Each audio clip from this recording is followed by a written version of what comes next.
Assalamualaikum dan salam Sarawakku sayang, bersama saya Nur Iqmal Hamjani. Tumpuan berita. Premier Sarawak Datuk Patinggi Tan Sri Dr. Abang Abdul Rahman Zohari Tun Dato' Abang Openg tiba di negara Brunei Darussalam sekitar jam 12 tengah hari Selasa untuk mengiringi Perdana Menteri Datuk Sri Anwar Ibrahim dalam lawatan pertama beliau ke negara itu. Datuk Patinggi Tan Sri Abang Zohari turut diiringi Timbalan Premier Sarawak Datuk Amar Awan Tengah Ali Hassan, Setiausaha Kerajaan Sarawak Datuk Amar Muhammad Abu Bakar Marzuki dan beberapa kenamaan yang lain. Sejurus tiba di Bandar Seri Begawan, Premier Sarawak menghadiri pramesyuarat yang dipengerusikan oleh Datuk Sri Anwar di sebuah hotel. Pramesyuarat tersebut telah memperhalusi perkara-perkara berkaitan kerjasama dua hala yang akan diusulkan ketika rombongan Malaysia menghadap Sultan Brunei di Ceradi Ratna Kencana Istana Nurul Iman pada Rabu. Premier Sarawak bersama rombongan Malaysia turut dijangka menghadiri majlis santapan rasmi bertempat di Baitul Rahmah Istana Nurul Iman pada hari yang sama. Manakala pada malam Selasa, Datuk Patinggi Tan Sri Abang Zohari bersama Datuk Sri Anwar menghadiri majlis jamuan makan malam bersama diaspora Malaysia yang dianjurkan oleh Kedutaan Besar Malaysia di Brunei. Laporan seterusnya. Pengukuhan kerjasama dua hala antara Kerajaan Sarawak dengan negara Brunei Darussalam merupakan antara agenda yang akan dibincangkan apabila rombongan Malaysia yang diketuai Perdana Menteri Datuk Sri Anwar Ibrahim menghadap Sultan Brunei pada Rabu. Pejabat Premier Sarawak dalam satu kenyataan media pada Selasa berkata, aspek tersebut termasuk persempadanan, telekomunikasi, tenaga, pelancongan, pertanian, pelaburan, infrastruktur dan komoditi air. Pejabat Premier Sarawak memberitahu antara intipati penting Sarawak berhasrat memperluas Brunei Malaysia Frequent Traveller Program BMFP kepada Kompleks Kastam, Immigration, Kuarantin dan Keselamatan CIQS, Merapuk dan Sindumin untuk memudahkan perjalanan pengembara ke Kota Kinabalu. Difahamkan juga waktu operasi untuk CIQS antara Sarawak dan Brunei akan kembali seperti biasa iaitu dari 6 pagi hingga 12 tengah malam. Menurut Pejabat Premier Sarawak lagi, Malaysia dan Brunei akan menyegerakan kerja-kerja persempadanan dan pengukuran sempadan tanah antara kedua-dua negara manakala Sarawak turut meminta negara tersebut untuk mengurangkan kecerunan jalan antara CIQ Mengkalap Sarawak dan Pos Kawalan Imigresen Labu, Temburong, Brunei bagi memastikan keselamatan pengguna jalan raya. Pejabat Premier Sarawak menambah Sarawak juga menawarkan untuk membantu negara tersebut mencapai sasaran campuran janaan sebanyak 10% yang dijana oleh tenaga boleh diperbaharui menjelang 2035 di bawah inisiatif Perjanjian Paris. Sementara itu, Pejabat Premier Sarawak berkata negeri ini turut akan berkolaborasi dengan Brunei untuk terus memajukan industri pelancongan menerusi promosi dan acara pelancongan bersama selain mempromosikan Borneo sebagai destinasi pelancongan yang memanfaatkan lapangan terbang Brunei sebagai hub pelancongan antarabangsa bagi rantau ini dengan Pejabat Perdagangan dan Pelancongan Sarawak juga akan dibuka di situ. Pejabat Premier Sarawak memaklumkan negeri ini turut akan bekerjasama dengan Brunei dalam sektor pertanian melalui inisiatif sektor swasta yang memberi tumpuan kepada penanaman padi, ternakan dan perikanan di mana ia memanfaatkan kapasiti Sarawak sebagai hub pengeluaran dan kapasiti Brunei dari segi pemprosesan, ketersambungan serta jenama halal untuk pasaran Timur Tengah. Selain itu, jelas Pejabat Premier Sarawak mengalu-alukan pelaburan dari negara tersebut untuk aktiviti pembuatan dalam industri berteknologi tinggi di Kuching, aktiviti berkaitan halal di Tanjung Manis, industri minyak dan gas di Bintulu dan Lawas serta industri berat di Samalaju.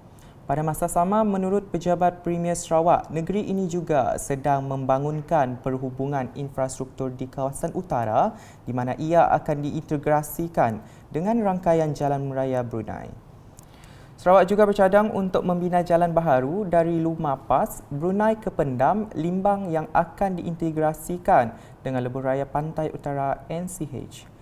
Dalam perkembangan lain, Kerajaan Sarawak memberitahu negeri ini menawarkan untuk menjual air mentah dan terawat kepada Brunei bagi kegunaan industri pertanian serta domestik.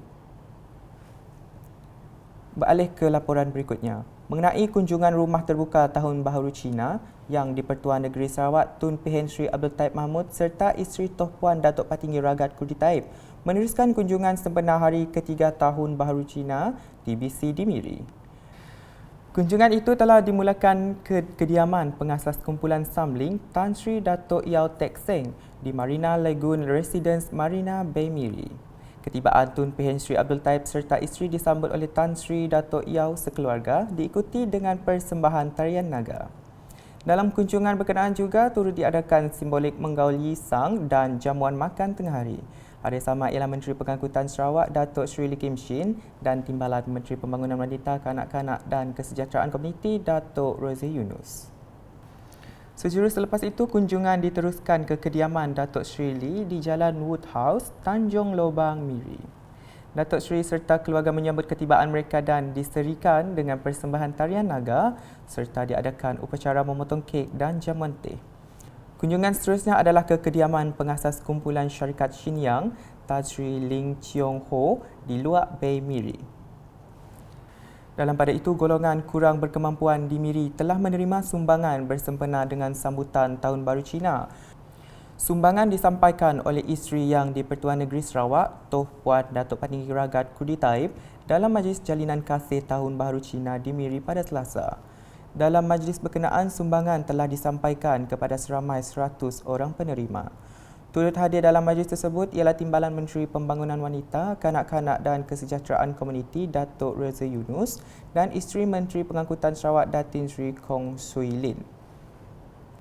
Untuk rekod, Majlis Jalinan Kasih Tahun Baru Cina ini merupakan hasil idea Toh Puan Datuk Patinggi Ragat sendiri yang bergiat secara aktif dalam menyalurkan sumbangan kepada golongan yang memerlukan. Laporan seterusnya, penyediaan aplikasi pengurusan perladangan digital Nektar Konsortium Sdn Bhd berhasrat memperkasakan Lembaga Koko Malaysia LKM Cawangan Sarawak dalam pendigitalan pertanian menerusi sistem teroka. Pengarah urusan Nektar Konsortium Sdn Bhd Ahmad Tarmizi Mukhtar berkata, sistem teroka juga dapat mengurangkan kos operasi yang mana ia merealisasikan pendekatan dari ladang ke meja. Ujarnya ia berupaya meningkatkan hasil kira-kira antara 30 hingga 35% secara purata. Beliau berkata demikian semasa melawat ke Pusat Penyelidikan dan Pembangunan Koko LKM di sini baru-baru ini. Dalam lawatan itu, Nektar Konsortium bersama Koperasi Warga Institusi Koperasi Malaysia Berhad, Institusi Koperasi Malaysia IKMA dan LKM Cawangan Sarawak telah bersetuju untuk meneroka peluang pertanian kontrak dalam usaha mengekal dan meningkatkan pengeluaran koko. Ke paparan berikutnya. Peningkatan jumlah peruntukan geran khas kepada Sarawak dan Sabah berdasarkan Perkara 112D dalam Perlembagaan Persekutuan adalah penting untuk pembangunan Sarawak dan Sabah dan disambut baik oleh rakyat di negeri ini. Wartawan Unit Komunikasi Awam Sarawak UKAS yang sempat menemu bual beberapa orang awam di sekitar Kuching mendapati rata-rata mereka berharap peruntukan itu dapat dimuktamadkan segera bagi mempercepatkan pembangunan projek-projek di kedua-dua wilayah. Pengumumannya adalah berita gembira untuk rakyat Sarawak dan Sabah. Kemajuan di Sarawak dan Sabah sangat diperlukan. Infrastruktur asas terutamanya yang sangat diharapkan disedia kepada rakyat seperti jalan raya, bekalan air, elektrik, telekomunikasi. Harapan kami sebagai rakyat Sarawak peruntukannya dapat membantu dan melaksanakan projek infrastruktur air, elektrik, jalan raya, kesihatan dan pendidikan yang diperlukan di negeri Sarawak tu. Ya adalah salah satu khabar yang sangat memberangsangkanlah sebab bagi kami kerajaan negeri boleh memanfaatkan dana yang dah ditambah oleh kerajaan persekutuan untuk pembangunan dan infrastruktur negeri kita. Contohnya macam jalan raya, bekalan air bersih. Lepasnya jalur lebar internet pun boleh diperluaskan lagi lah, especially dekat kawasan-kawasan luar bandar. Selain daripada mungkin dana yang boleh dipakai untuk menaik tarafkan sistem dengan infrastruktur sekolah-sekolah yang berada di pedalaman lah, supaya lebih selesa dan efisien untuk pembelajaran anak-anak pakai masa hadapan kelak.